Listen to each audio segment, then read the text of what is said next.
tem fala forte de Joe Biden em relação à Rússia, que diz o seguinte: se tocarem no território da OTAN, reagiremos e será a terceira guerra mundial. Uma coletiva, inclusive, que Joe Biden pouquíssimo tempo, e nós vamos ouvir alguns trechos daqui a pouquinho, mas eu já quero comentário e destaque sobre essa fala. Constantino, boa tarde.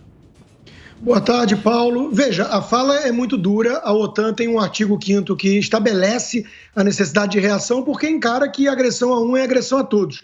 Mas eu acho que toda a liderança devia tomar muito cuidado em não desenhar aquela linha na areia da qual não pode passar, porque se realmente passarem, tem que reagir. Eu lembro do que fez Obama em relação a isso, justamente com a Síria. E ali a Síria era uma marionete do Putin. E ele disse que se usassem armas químicas, haveria consequências drásticas e que isso era uma linha da qual não podia se avançar. O que aconteceu, todos sabemos. Houve esse avanço e o Obama nada fez. Então, é sempre muito perigoso quando a liderança do mundo ocidental usa uma retórica inflamada e a prática, a ação, não é condizente com o tom da ameaça. Isso passa fraqueza, isso transmite insegurança. Então, vamos ver. Eu espero realmente que seja para valer a ameaça e para ela ser crível do ponto de vista diplomático e servir ao seu efeito desejado, que é fazer o Putin recuar de qualquer ideia maluca dessas. Ela tem que ter, junto da retórica, uma crença do lado de lá, do inimigo, do adversário, de que isso é verdadeiro, de que é crível, né, de que existe, de fato, essa possibilidade na mesa.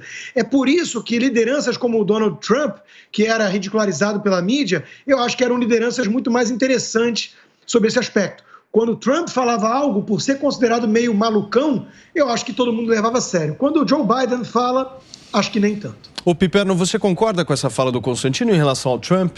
Não, de forma nenhuma. Até porque Trump, embora realmente a questão da Síria tenha sido iniciada durante o governo Obama, Trump também fez uma série de ameaças, inclusive acabou financiando, de certa forma, grupos que agiam dentro da Síria para tentar derrubar o Assad. E veja, Paulo, a retórica dele era muito agressiva, não só com a Síria, mas com vários países, né? Era um pitbull, um Rottweiler, né? Mas, na realidade, no momento de agir, parecia um poodle. E foi assim na Síria, foi assim com o líder da Coreia do Norte, que ele ameaçou tanta coisa. Chegou até a pisar lá, na Coreia do Norte, num dos encontros de cúpula, lá com aquele, com o maluquinho lá. E uma semana depois, o maluco estava testando armas nucleares, ou seja, não levou Trump a sério. Foi assim, por exemplo, com o Nicolás Maduro. Veja, tentou derrubar o Maduro e tal, né? Reconheceu o Guaidó. Maduro está aí até hoje. Ele acabou dinamitando um bom acordo que tinha sido feito com o Irã, e hoje o mundo, de novo, busca esse acordo porque, afinal de contas, precisa do petróleo do Irã, que naquele momento estava cumprindo as cláusulas assinadas, as cláusulas contratadas, mas Trump achava aquilo insuficiente. Ele também, ele tentou muita coisa em vários países. Por sinal, em 2020, foi no governo dele em que os Estados Unidos fizeram um encontro de cúpula com o Talibã no Catar. Vejam só. Então, não era alguém de tomar tanta atitude assim. Dessa vez, a gente tem que reconhecer uma coisa. Por mais frágeis que parecessem os líderes ocidentais, em momento algum, desde a Segunda Guerra pelo menos, o mundo ocidental tomou atitudes tão duras, tão drásticas, quanto uma potência tão grande como a Rússia. Piperno, resumindo o que você acabou de nos dizer, você acha que Joe Biden está sendo melhor do que seria Trump? Sim ou não? Eu acho que sim, Agora, hoje, por exemplo, o Washington Post publica lá uma notícia de que 40 senadores republicanos gostariam que Biden mandasse aviões lá para a Ucrânia. Então, veja também... Então, peraí, Marco, o que você acha? Tem que fazer uma intervenção aqui. Primeiro, infelizmente, como professores de história, de esquerda, que estão acostumados... Primeiro, boa tarde, audiência da Jovem Pan, Paulo, amigos aqui da bancada.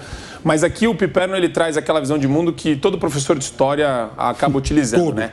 Existe uma tendência aí para demonizar Trump ou para difamá-lo ou para reduzi-lo a como se ele não tivesse nenhum tipo de habilidade comunicacional ou diplomática. E o que a gente viu foi exatamente o oposto.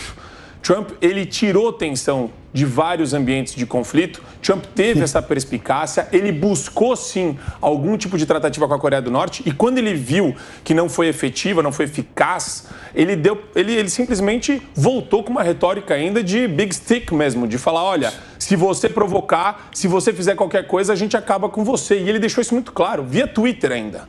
Então, a Coreia do Norte fez teste atômico. Existe aqui, Piperno, uma percepção, eu acho, um pouco equivocada da realidade. Agora, com relação à questão do Biden e da gestão do Biden... Marco, posso só te interromper, claro, justamente para te perguntar algo? Se Trump fosse o presidente americano, você acha que o Putin teria avançado tanto quanto avançou? Porque nós estamos discutindo justamente de ações práticas em relação a uma situação que já está feita, já está tomada, certo? Mas a situação teria chegado onde chegou? O que eu posso te falar é, durante o governo Trump, não aconteceu. Acho que essa é a melhor resposta. Por que não aconteceu? Porque quando o Biden entrou, a Kamala Harris e o Biden flertaram com a entrada da Ucrânia na OTAN. Esse é um dos pontos de uma situação geopolítica que tem que ser analisada e tem que ser averiguada. Agora, Paulo, de fato, o Trump ele tem um potencial de negociação, tinha um potencial de negociação muito maior. O Biden, ele aumentou muito a retórica quando as tropas russas estavam sendo mobilizadas na fronteira da Ucrânia. De tal modo que, quando Putin pagou para ver, ele teve que recuar. Isso não é o papel de um bom negociador ou de uma pessoa que sabe jogar esse pôquer internacional, essa situação. O Putin pagou o blefe e o Biden teve que recuar. A gente acabou de ver isso, faz 16 dias. Antes de passar para o Serrão, só porque assim, não dá para ouvir um negócio desse calado, não dá. Né? Dizer que o acordo do Obama com o Irã era um bom acordo é a coisa mais absurda, é quase tão absurdo quanto o Piperno dizer que o Lula não é ladrão. Certo. Aquilo foi um acordo de pai para filho. Obama mandou mala de dinheiro para o Irã, não fez nenhuma inspeção séria, deixou o Irã seguir com o seu óbvio programa nuclear que visa a, abre aspas, varrer Israel do mapa. Meu Deus, né? E chamar aquilo de um bom acordo. Depois o Irã ignorou tudo que estava no acordo, pegou o dinheiro e investiu no Soleimani lá, lembra que o governo Trump teve que eliminar, né? Porque era a cabeça do movimento todo naquela região de desestabilização e que faz contraponto à Arábia Saudita, que muita gente na imprensa gosta de criticar o relacionamento dos Estados Unidos com a Arábia Saudita, ignorando que a outra potência é o Irã. E que o Irã é justamente o grande financiador do terrorismo internacional islâmico. É o Irã que espalha os tentáculos junto, depois ali com a Rússia na Síria. Ou seja, o negócio, chamar aquilo de bom acordo é que nem dizer que mandar dinheiro para o Hamas no começo do governo Biden foi ótimo para a região. Meu Deus do céu. Serrão, chama o VAR nessa história para mim. Olha, preciso chamar o VAR, sim. Saudações, meus amigos e amados haters, para essa declaração do presidente dos Estados Unidos. Perdão, povo norte-americano, mas poodle branco velho que ladra definitivamente não morde. O provérbio caipial cai muito bem para essa situação do Joe Biden. Dizer que se mexer com a OTAN, os Estados Unidos vai entrar e vai fazer, vai prender e arrebentar. Mentira, não vai. Os Estados Unidos, nesse conflito russo-ucraniano, deixou a OTAN na mão. A OTAN nada fez para ajudar a Ucrânia, essa é a verdade. E foi em cima disso, dessa vacilação dupla, que Vladimir Putin utilizou sua estratégia militar, sua esperteza, em princípio, para invadir a Ucrânia, cometer esse atentado à soberania de um povo. Isso é grave. Por quê? Os Estados Unidos não estão cumprindo mais aquele papel que na propaganda eles são muito bons, de mostrar que são o mediador do mundo. Não, nós vamos cuidar, vamos proteger todos. Mentira, isso não existe mais, caiu por terra completamente com essa invasão ucraniana. E as consequências que nós teremos disso é que precisa ser muito bem analisada. Estamos num momento tenso de acidentes, de guerras se precipitando. Por exemplo, um incidente muito grave que a imprensa internacional nem deu muita bola. Na quarta-feira, 9, o Paquistão sofreu uma agressão sem querer, querendo. Um armamento indiano, um míssil indiano, invadiu, caiu na fronteira com o Paquistão. e a Índia foi obrigada a soltar um comunicado alegando que isso foi um acidente. Gente, isso é de extrema gravidade. Um acidente com armamento militar pode deflagrar uma guerra de gravidade terrível. Imagina, se além do confronto Rússia-Ucrânia, você tem agora uma confusão Índia-Paquistão, que é aquela que todo mundo espera que pode acontecer a qualquer momento pela tensão existente entre os dois países. Então, o mundo está louco. Outra consequência assustadora que vai ter desse conflito russo-ucraniano é a corrida armamentista que vai ocorrer na Alemanha, exatamente por essa omissão dos Estados Unidos em relação à OTAN. Se a OTAN não vai ter ajuda de quem pode ajudá-la, então cada país membro ali que se vire e cuide de si. Os alemães vão cuidar de si próprios. Os poloneses já sinalizaram que podem fazer isso. Então, o que nós estamos vendo até agora é muita guerra de propaganda, muito desespero e uma perigosa corrida armamentista que começa. É bom a gente ficar de olho nisso. Olha só, deixa eu sair aqui dos Estados Unidos e repercutir um pouco uma fala de hoje, inclusive do presidente russo Vladimir Putin, que num encontro com o líder de Belarus disse o seguinte: a União Soviética viveu o tempo todo sob sanções e atingiu um sucesso colossal, Piperno. Esse sucesso da União Soviética que ele se refere, qual seria? A União Soviética teve um colossal sucesso do ponto de vista militar, né? Ela se tornou uma superpotência militar, ela também conseguiu desenvolver uma indústria, uma importante indústria aeroespacial. Agora, ponto, acabou aí. A União Soviética, e a indústria, energética.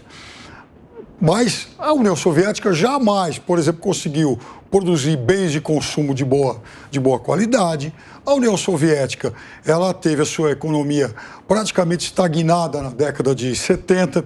E a União Soviética não tinha tantas sanções econômicas, não sofria tantas sanções econômicas quanto a Rússia sofre agora.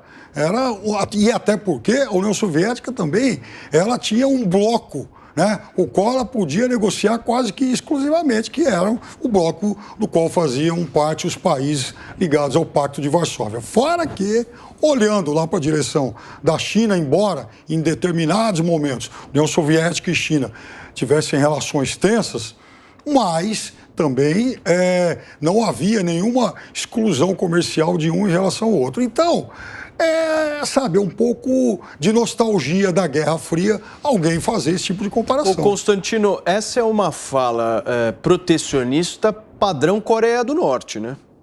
Não, na verdade, o mais importante é o último trecho do Piperno. A nostalgia da época de grandiosidade militar, né, bélica da União Soviética é a cabeça do Putin. Veja, tem um texto no Wall Street Journal essa semana muito importante comparando Putin com Benito Mussolini. Mussolini também tinha uma meta grandiloquente, resgatar o Império Romano. Era uma meta inatingível. Só que ele tinha instrumentos e ficou 20 anos no poder para causar um estrago danado. É muito análogo ao Putin de hoje. Ele quer restaurar a grandeza da União Soviética, que era uma grandeza apenas geopolítica militar. Enquanto isso, faltava papel higiênico e comida dentro de casa, né? E tinha sapato tamanho único. Então, era um caos. Agora, tinha o Sputnik, né? Tinha grandeza, falava grosso com o mundo. Isso revela o que o Putin tem como meta. Ele tem exatamente isso, ele não dá a mínima para a questão econômica. O russo não está querendo aumentar o tamanho da sua dacha para passar o verão. E é muito importante o Ocidente entender isso. Porque se o Ocidente não entender isso com quem está lidando, ele vai cometer inúmeros equívocos graves. Não adianta projetar nos russos que seguem e apoiam Putin aquilo que os democratas materialistas, cosmopolitas do Ocidente desejam.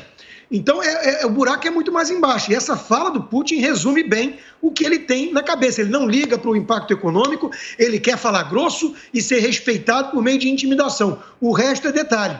e no caminho ele tem 100 mil ogivas nucleares e um exército invadindo um país independente. Ou seja, é um objetivo inatingível e instrumentos perigosos. Mas esse processo de fechamento, porque é um processo de fechamento visível para o mundo que ele quer promover, né? Esse processo, ele cria algum tipo de estabilidade para o Putin? Não, ele cria tremendo empobrecimento do seu povo. E a esperança de alguns no Ocidente, do próprio Biden, é forçar de dentro da Rússia uma espécie de rebelião para derrubá-lo, por conta desse impacto econômico. Agora, no passado, tem um outro texto interessante no Wall Street Journal essa semana, que mostra que, historicamente falando, quando a Rússia teve fracassos de guerra, fracassos expansionistas bélicos que custaram muito caro, houve mudança de regime, né? Desde o czar, passando até mesmo ali pelos bolcheviques e tudo. Então, não é uma brincadeira trivial você sacudir a Rússia achando que vai tirar o Putin, dependendo do que vai vir no lugar, fica um país em guerra civil,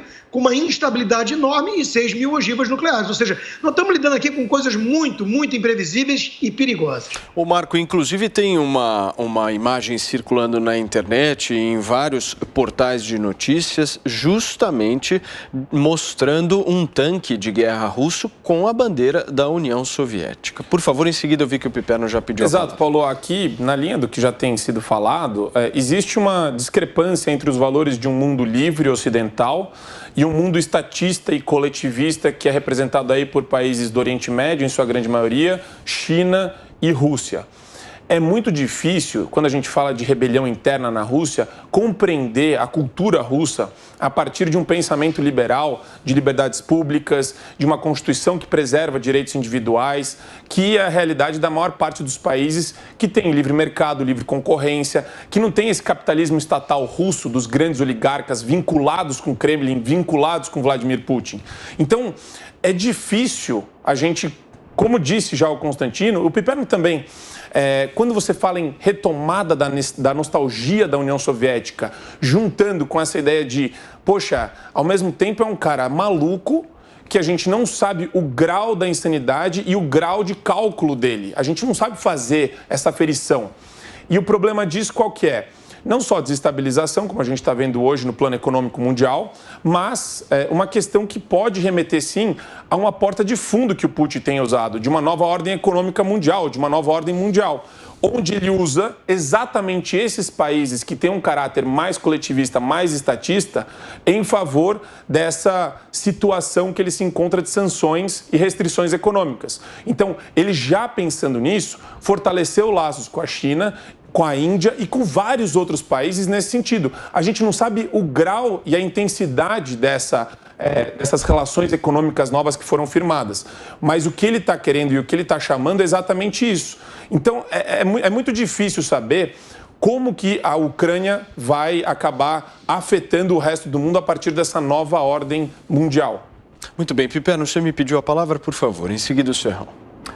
Não, esse texto que o Constantino cita é provavelmente um texto em que o autor diz lá que depois da crise dos mísseis, um pouquinho depois disso, Khrushchev caiu, a partir do momento do Afeganistão, aí também cai o antigo Politburo e a antiga ortodoxia soviética, e isso abre espaço para a ascensão de Gorbachev, que acaba, mesmo que de forma involuntária, por outros caminhos, conduzindo aí o regime soviético à fragmentação. Então, a gente está falando de um país muito assimétrico. A gente está falando de um império que foi uma superpotência militar, mas foi um país, do ponto de vista econômico, de recursos muito escassos. Então, uma guerra quanto essa, como essa que a gente está vendo agora, ela pode se tornar, sim, um tiro no pé, porque você tem lá o teu arsenal, né? Você tem armas importantes, uma força aérea importante contra um inimigo relativamente, limitado, mas, de qualquer forma, isso custa muito dinheiro, principalmente porque esse conflito vai durando mais tempo. E o custar muito dinheiro significa você tirar dinheiro que poderia ser investido na cooptação da sua população, porque lá o regime é de cooptação também e de intimidação, claro. Só que tem uma coisa, isso acontece em um ambiente que sofre uma asfixia econômica jamais vista em se tratando de um país importante, porque jamais houve uma aliança ocidental tão forte quanto essa para asfixiar economicamente o inimigo. Fala, Serrão, por favor. Parece até que o Putin tomou vodka estragada, mas não é isso não. O perfil dele, a gente nunca pode esquecer isso, é de alguém que foi oficial da KGB, da inteligência da Rússia. Putin é isso. Putin tem a União Soviética no seu DNA. Então, o raciocínio dele é muito diferente. Ele é uma espécie de um Stalin com capacidade de inteligência e vontade de ser o novo czar em pleno século XXI. Então, esse é o perfil dele. E Putin tem uma força armada com uma motivação muito curiosa. O que leva o soldado russo à guerra? Qual é a motivação para aquele militar russo lutar? Olha que curioso, hein? O prêmio para quem conseguir voltar vivo da guerra lá na Rússia é ter o direito ao financiamento imobiliário de um apartamento, que nem isso o militar tem direito. Isso é negado a ele para justamente ele ter uma motivação para a guerra. Ele não ganha dinheiro nela, mas ganha a promessa de que, se conseguir voltar vivo, ele poderá comprar sua casa própria ou seu apartamento. Então, vejam, isso aí, sim, Piperno disse muito bem. O governo russo trabalha com a estratégia de cooptação da população. Isso é um fator muito complicado, muito variável, porque fica sempre ao sabor dos acontecimentos políticos. Se ele tem um grande desgaste político interno, ele sai prejudicado. E aí vem a questão. Ele bolou essa ação militar especial para que fosse rápida. Quando ela começa a ficar lenta, se prolongando, tendo reação ucraniana e a Rússia não cumprindo seu objetivo de tomar parte da Ucrânia, que é o que ela deseja, sobretudo aquela parte leste e baixa da Ucrânia até a Crimeia, a coisa pode ficar politicamente instável para Vladimir Putin. E o europeu, os Estados Unidos, muito espertamente já entendeu isso, tanto que estão fazendo sanções exatas, os ingleses estão fazendo isso, sanções bem pontuais contra milionários russos que dão sustentação a Vladimir Putin. Daí ele vai ter um desgaste pessoal que nós não sabemos, não temos elementos exatos de informação para dizer qual vai ser a repercussão disso. Serrão, a nossa produção, o nosso Edu separou para a gente alguns trechos justamente do discurso do presidente americano Joe Biden, agora há pouco em coletiva de imprensa nos Estados Unidos, e a gente vai exibindo cada um deles aqui. Vamos começar pelo primeiro. Como Putin continua a avançar, os Estados Unidos e seus aliados continuam a botar pressão para isolar a Rússia do palco global. Após reunião com a OTAN, nossos aliados, o G7 e a União Europeia, nós vamos anunciar em conjunto várias outras medidas para apertar mais ainda Putin. Primeiro,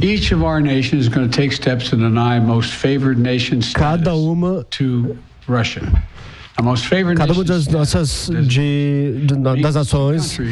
vai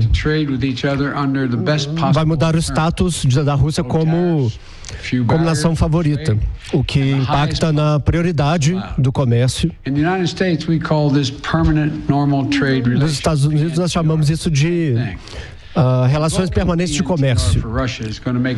Revogar o estado de relação comercial permanente vai dificultar que eles façam comércio com os Estados Unidos. E com essa medida, a Rússia vai ter mais dificuldade para comercializar com metade da economia global.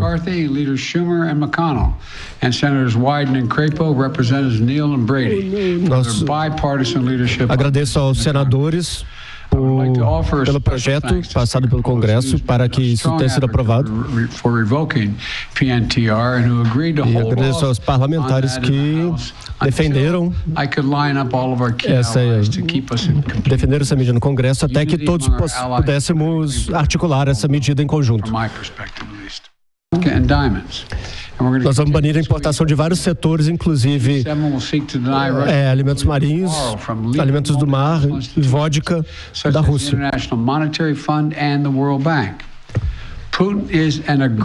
Putin é um agressor. Ele é o agressor.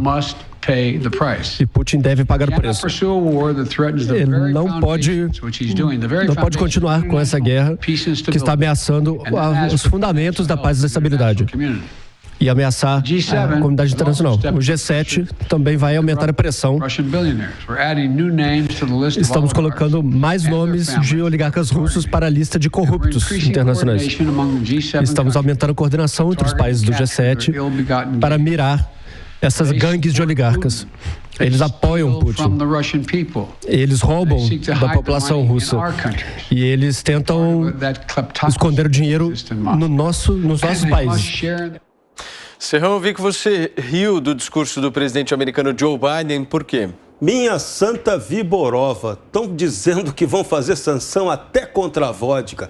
Para, né? Por enquanto, repito, o poodle está ladrando, mas quero ver se vai cumprir a ameaça. Até o momento, ninguém mexeu, nem Estados Unidos nem Europa, mexeram no tal Gazprom Bank, que é o banco que cuida das relações do petróleo e do gás da Rússia. Então, que sanção é essa? Por enquanto, muita ameaça, mas quero ver a efetividade delas.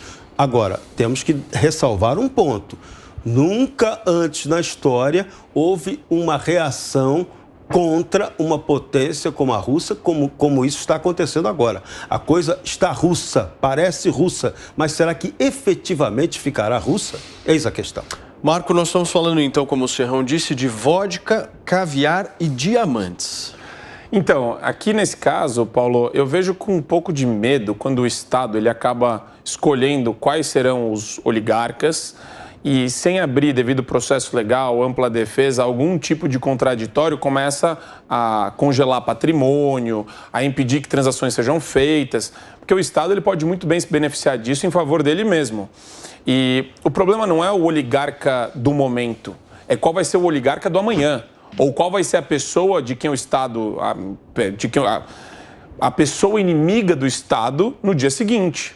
Então, eu tenho bastante restrição com relação a isso no nível de direitos individuais, direitos fundamentais que nós detemos contra o Estado e a falta de um due process of law, né, um devido processo legal, quando se trata do Estado congelando patrimônio, de alguma forma trazendo esse patrimônio e usando em prol dele mesmo. Então, eu tenho um pouco de medo com relação a isso. Quanto à sanção econômica, quando a gente fala de vedar essa questão de importação de vodka, etc., a gente sabe muito bem que qualquer pessoa nos Estados Unidos ou em qualquer lugar do mundo que quer comprar um charuto cubano consegue comprar. Então, não importa o nível da restrição, vai importar quem vai querer comprar e se o valor do produto pode ser aí, de alguma forma, aferido pela pessoa. Acho que isso daí tem um efeito, claro, é muito ruim para os nacionais russos, é muito ruim para as empresas russas, mas eu entendo que de alguma forma, Putin devia antever. Talvez ele não tivesse previsto, Paulo, o grau dessas sanções. Mas também tem um fator que é relevante. Amanhã, depois de amanhã, daqui a 2 semanas, eu não sei quanto tempo vai demorar o conflito, se eles chegarem num acordo, é muito provável que isso também arrefeça. Isso não vai continuar nessa escala. Então, eu entendo que essa é uma forma também do pessoal empurrar um acordo entre Ucrânia e Rússia. Vai ter que chegar no meio termo onde a Ucrânia vai aceitar uma troca de regime e o mundo vai aceitar isso de alguma forma. Eu não vejo os países da OTAN refutando uma troca de regime da Ucrânia. Por exemplo, estou chutando aqui longe, mas se Putin tiver essa questão acertada com Zelensky, e Zelensky falar, olha, morreram muitos civis aqui, chega, eu não quero mais conflito, eu não tenho mais fôlego para isso, Kiev foi tomada. Nessa situação, vai ser feito um acordo e eu vejo essas questões comerciais arrefecendo também. Mas aí é que está o problema. Até agora, Zelensky tem dito o contrário. Tanto que ele fez uma declaração hoje admitindo que a própria Ucrânia está agora atingindo um ponto em que consegue reagir contra as tropas russas. Verdade ou mentira? É a guerra de informação em pleno curso. Ontem eu perguntei a você justamente qual que era a sua avaliação do ponto de vista de um possível acordo e do fim de toda essa tensão que acontece. Você me pareceu extremamente preocupado, né, justamente com o alongamento dessa história. Essa sua preocupação hoje, ela se mantém? Sem dúvida, Paulo. E também me preocupa aquilo que o Marco traz de abuso do lado ocidental. Veja, todo estatizante, ele gosta de uma crise, de uma guerra para avançar. O Patriot Act, no governo Bush, né? Antes que o Piperno diga que é conservador, de direita, mas no governo Bush foi uma medida ali, muitas pessoas viram como necessária, mas foi uma medida que deu uma carta branca arbitrária na mão do Estado, né? Então, eu acho que o que nós estamos vendo aqui, Paulo, é muito interessante descrever isso da seguinte forma, porque nós temos muitas críticas às lideranças atuais do Ocidente, porque são globalistas. Então, o que nós estamos vendo é globalista de um lado e imperialista russo do outro. É Jorge Soros versus Putin. E nessa história, as liberdades vão ser sacrificadas, o que está ficando muito claro. O receio do Marco Antônio é totalmente justificado. Veja, para combater a ameaça do imperialismo russo, o Ocidente vai justificar um monte de medidas arbitrárias, vai atropelar um monte de pilares da nossa civilização. Isso está ficando cada vez mais claro. Ele tem um poder, o Ocidente, na liderança do Biden, de transformar a Rússia num pária internacional. Está tirando do sistema. Então está ficando muito claro o seguinte, se você quer pertencer ao sistema global, você tem que obedecer essas regras impostas pelos donos do sistema. O controle do sistema está na mão desses globalistas. Então, me parece muito claro um teste que está sendo feito pelos globalistas também aqui, até onde vai esse poder de controle deles e a capacidade de expurgar um player indesejável, como a Rússia, que é um player grande. Se isso for possível com a Rússia, é possível com qualquer um. Então, nós estamos caminhando para o globalismo e a alternativa é um desafiador como Putin, que não é salvador de modelo conservador ocidental algum. Pelo contrário, está liberando a entrada de mercenários islâmicos para matar cristão na Ucrânia. Agora, consta aí, nesse caso aí, tem um outro ponto que a gente tem que considerar. A Rússia, nesse caso, tem uma parceria estratégica com a China. Então, brigar com a Rússia, você não está brigando só com a Rússia. Esse é o ponto, né? Você, Piperno? Não, há um pouco de distorção nisso aí que o Constantino falou. Não, primeiro que, assim, esses líderes supostamente globalistas, eles não são repudiados, refutados aí por todo mundo. Não, é por um pedaço da sociedade que pensa diferente. Um outro pedaço maior, inclusive, votou neles, né? Eles não caíram no poder do céu. Eles foram eleitos para isso. Segunda coisa, eles não estão expelindo a Rússia porque a Rússia jogou fora aí das regras desse jogo supostamente econômico, ou de simplesmente regras de convivência. Não, a Rússia invadiu um outro país. Então, é muito diferente. Outra coisa, em relação às medidas tomadas contra os oligarcas, é bom também que a gente esclareça que, sim, há medidas lá nos Estados Unidos, lá no Canadá, o Justin Trudeau também anunciou lá algumas e tal, mas lá na Grã-Bretanha, o conservador Boris Johnson foi fundo nisso.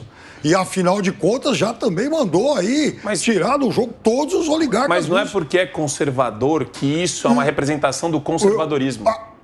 Então, é simples assim. Vamos jogar tudo sei lá, por exemplo, na conta da esquerda ou então no globalismo. Não, isso é coisa... Até o que o Boris Johnson faz. Até o que o Boris Johnson faz, né? A medida arbitrária. Eu estou defendendo por clareza moral que é hora de defender o Ocidente, apesar das lideranças fracas. Como na Guerra Fria, tinha que ficar do lado mesmo do Jimmy Carter. Mas aí chegamos... do Jimmy Carter.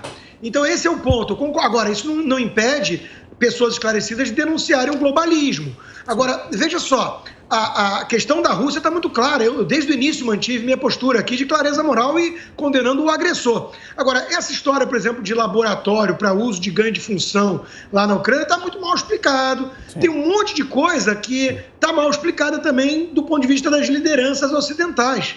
O governo Biden negou isso, depois ficou meio chato, teve que assumir uma parte. Enfim, nós não estamos lidando aqui com santos do lado de cá.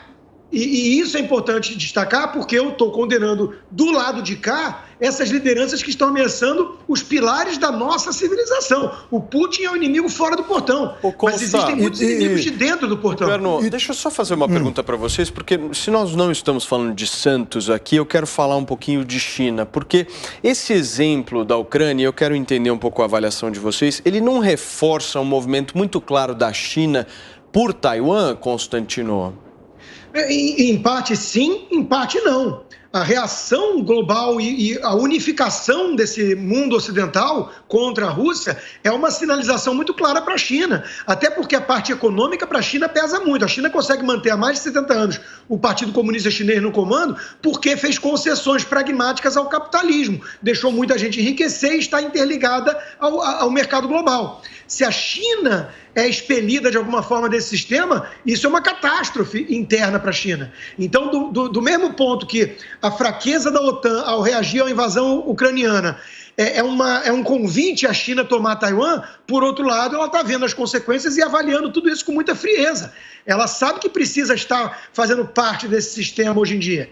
Ela não quer virar um pária internacional junto com a Rússia e vai negociar com quem? Com o Oriente Médio, com Venezuela e Coreia do Norte?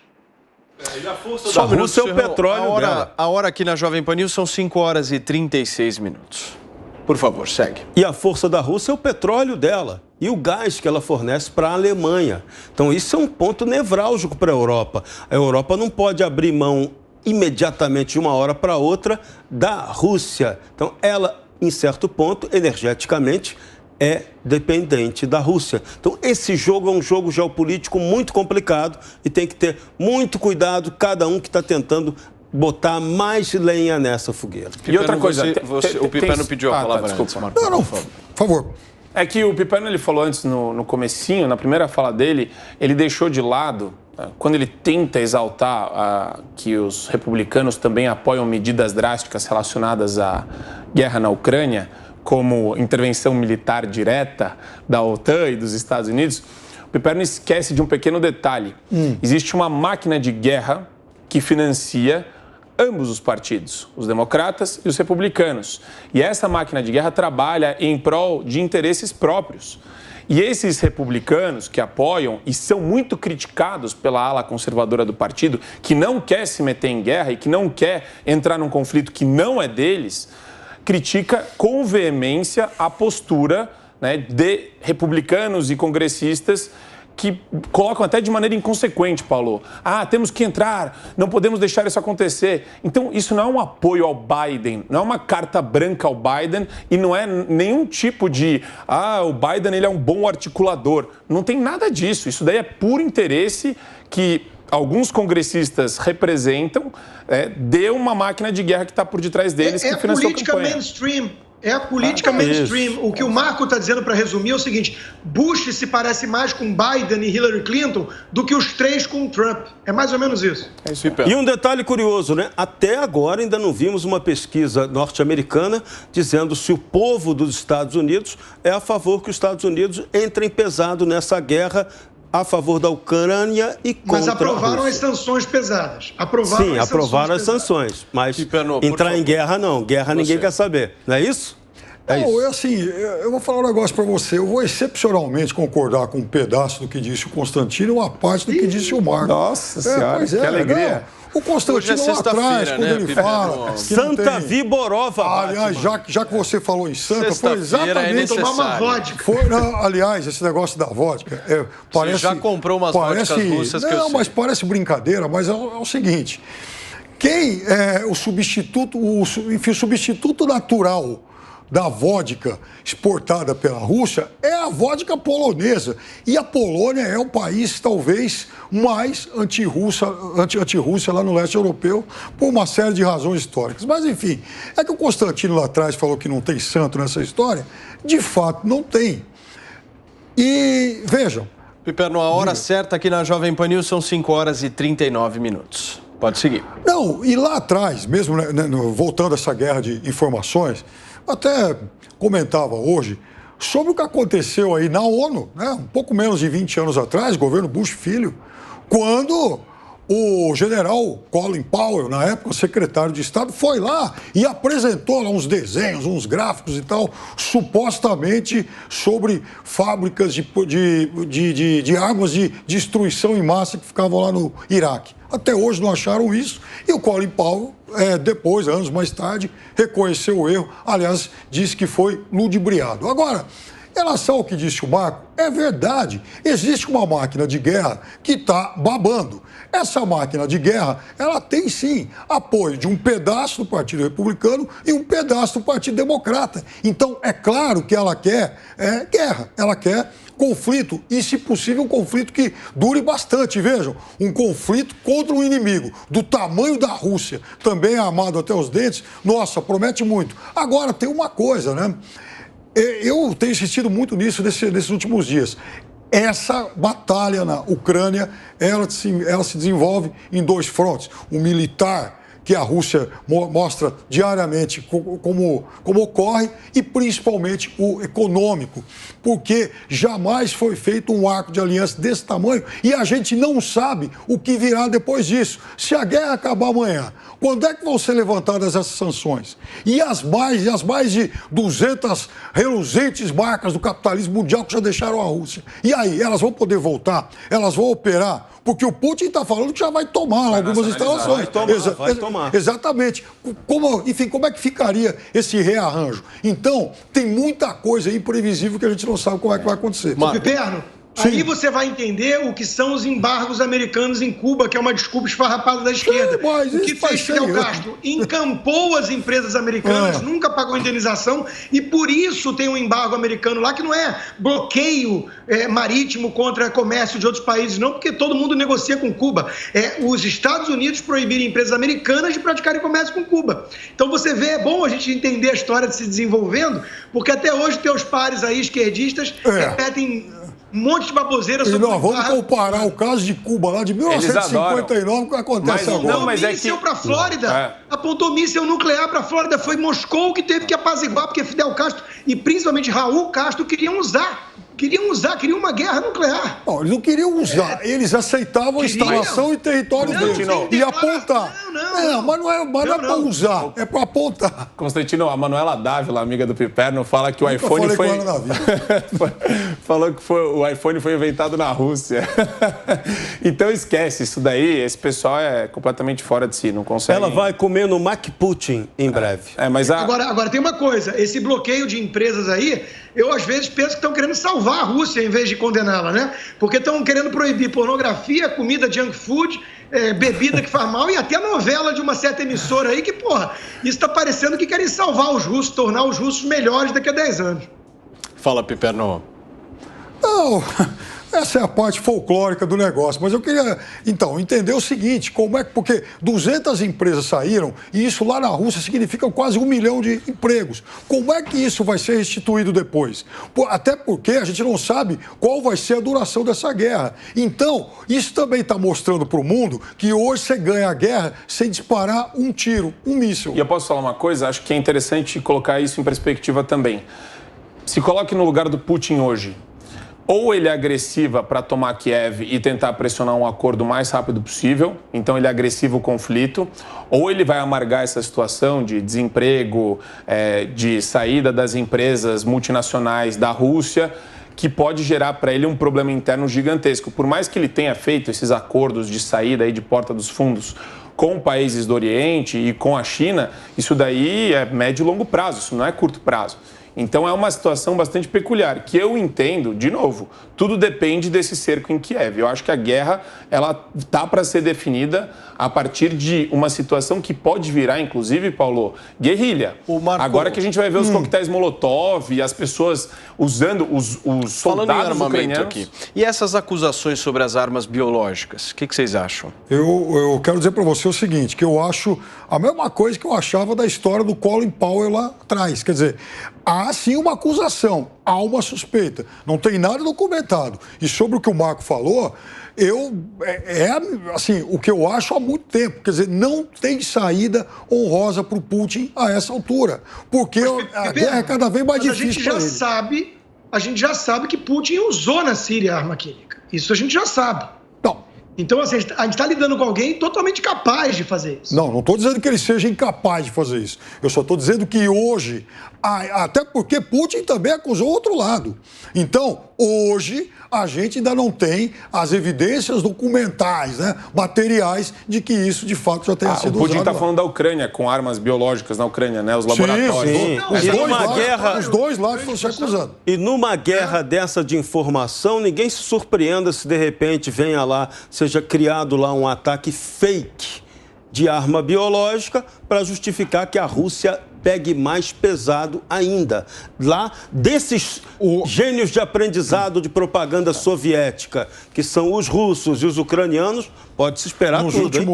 Ontem, nas últimas 24 horas, pipocaram várias notícias de que o avanço das tropas russas em direção às cidades, as quais eles já estavam bombardeando, atacando, se tornou muito mais lento, que a resistência teria melhorado. E por que isso? Há também uma suspeita de que a Ucrânia tenha passado a receber informações com imagens captadas por satélites americanos.